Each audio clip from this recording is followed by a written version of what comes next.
Alright guys, welcome back to the channel. Today we got a 2021 Toyota CHR, the base model, because again it's hooked on cars, so we're not gonna get anything too fancy as of yet. But today we got a 2021 Toyota CHR. This one is powered by a 2-liter 4-cylinder pushing around 144 horsepower and 135 foot-pounds of torque, and only to the front wheels because they only come in front-wheel drive apparently. And the back and the front of this car makes it look like a funky, chill teenager's dream car almost. Because when you look at it, you think this thing is sporty until you see the power output's like 144 horsepower and 0 to 60 time of around 11 seconds. So again, it's not quick, but it does look quick though. This is what our key looks like. And you can see, it looks like it has a very low profile, big grille, and very almost aggressive looking headlights for a crossover basically. And it looks pretty aggressive, pretty fast. And it also has, let me come closer, it has these scoops over there that make it look like it's a sport car, but these are blocked off, so of course those are not anything like that. But the strong points of this car is that even though it's front-wheel drive, it has one of the best gas mileages around. Compared to the competition, it only loses to the Nissan Leafs, or the Nissan Leafs, because that thing is super tiny and barely takes any gas. And let's go into the trunk real quick. This car only loses to the Honda in terms of trunk space, and we have our spare tire down here, and it does beat out the Mazda CX-3 in terms of trunk space. And if you want to, yeah, you could definitely stick in like a good few suitcases back here if you really needed the extra space. Backup camera over here, so that is nice. I would highly recommend getting the higher model, the XLE model, because it comes with blind spot monitoring and a bunch more other features. Better rims, but our door handle is right here. Hopping inside, it's pretty easy to get inside here. Like, I barely strain myself coming in here. No cup holders on here, but cloth seats all around. You got your cup holder on your door, speaker down here, lots of textured plastic all around, and kind of like a big blind spot, but it's something that you get used to. If you can drive a Camaro or any sports car, this blind spot won't bother you at all. Okay, going into the front,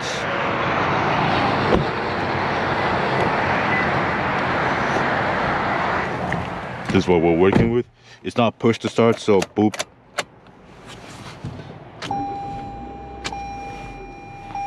Toyota CHR. Pretty analog gauge cluster. Shakes just a little bit, but quality is good enough. Little wobbly all around, but we have some nice stitched leather all around here, so it looks nice. A cool aluminum trim as well. More textured plastic over here, and our buttons, no poverty buttons except for one poverty button. We got our radar ready, we got our lane assist, we got our voice control, our volume and radio modes, and pretty much all the basics. This is what our gear shifter looks like. CVT transmission, electronic parking brake, and we also get auto hold, which only activates if you have your seatbelt on. So let's put that on. 8 inches of screen with Apple CarPlay, Android Auto. Pretty decently fast. And no maps and navigation because you have to get that package installed. And dual climate controls for both you and your passenger. And if you think this car has a sport mode, you'll be right. To go into your sport mode, you come over here, go through your menu all the way into your settings, select drive mode, and now you're in sport. Does it change anything? No, the car is still super slow. You won't really feel like you're in sport mode at all, but if you really want to feel more engaging, put it in manual mode. But this car is not meant for that. This car is a daily commuter car that is supposed to appeal to the younger generation because it's funky like. No moonroof, but we do have this diamond indents all around here that make it look nicer, a little bit better. And since we're in sport mode, we're gonna try and do an acceleration test eventually. But as I said, 0 to 60 comes in 11 seconds, so you're not gonna be breaking any necks or feeling any G-forces on you. Now, let's see. Anti-parking lot, and it's kind of foggy today too. And it's raining a little bit, so we'll see if we break traction. I highly doubt that's gonna happen at all if we're going in a straight line. Maybe if we're turning super quickly and we do some understeer, maybe. But normally, probably not. We're not gonna break traction and trawl. Yeah, we're gonna turn on our lane assists. Everything is active. Okay. The car likes to rev up a lot, but the thing is, it revs up a lot, but you're not going anywhere. That's the funny part. So yeah, kind of like living the dream almost. If on a safe car, front wheel drive, that can handle almost any weather condition because it's front wheel drive and low power. This is the one, but let's do an acceleration test. 3, 2, 1.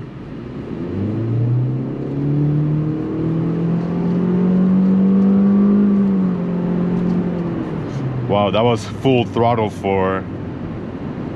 That kind of felt very sluggish and very damn slow. Okay. Okay, that was really underwhelming. Because you step on the gas,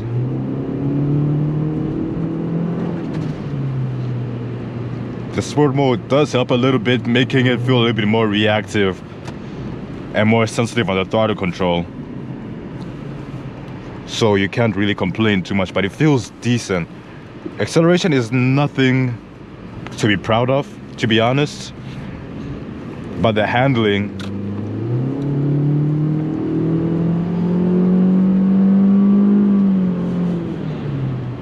the brakes are good enough for a car like this.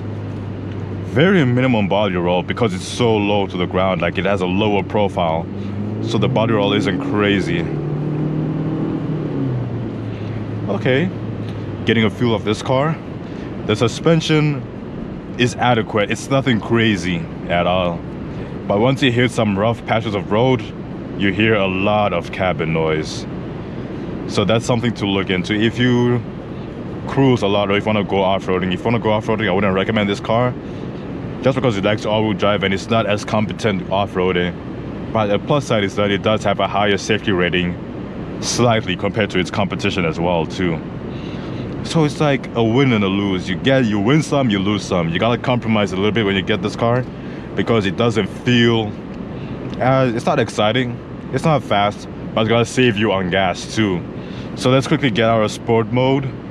And this is one big thing I have about this car. If I want to get out of sport mode, even while driving, I don't have to press a button. I have to go through my menu and put it into normal, which sucks.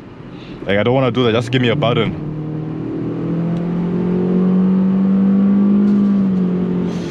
The CVT transmission tries its best to make the car feel quick. But again, the low numbers and only being front-wheel drive really limits this car quite a bit. But again, 8 inches of screen, pretty decent driving capacity, and to be honest, you're only going to be using this car for city driving. It's not really a long haul kind of car. You're not going to be hauling a lot of people because you can barely see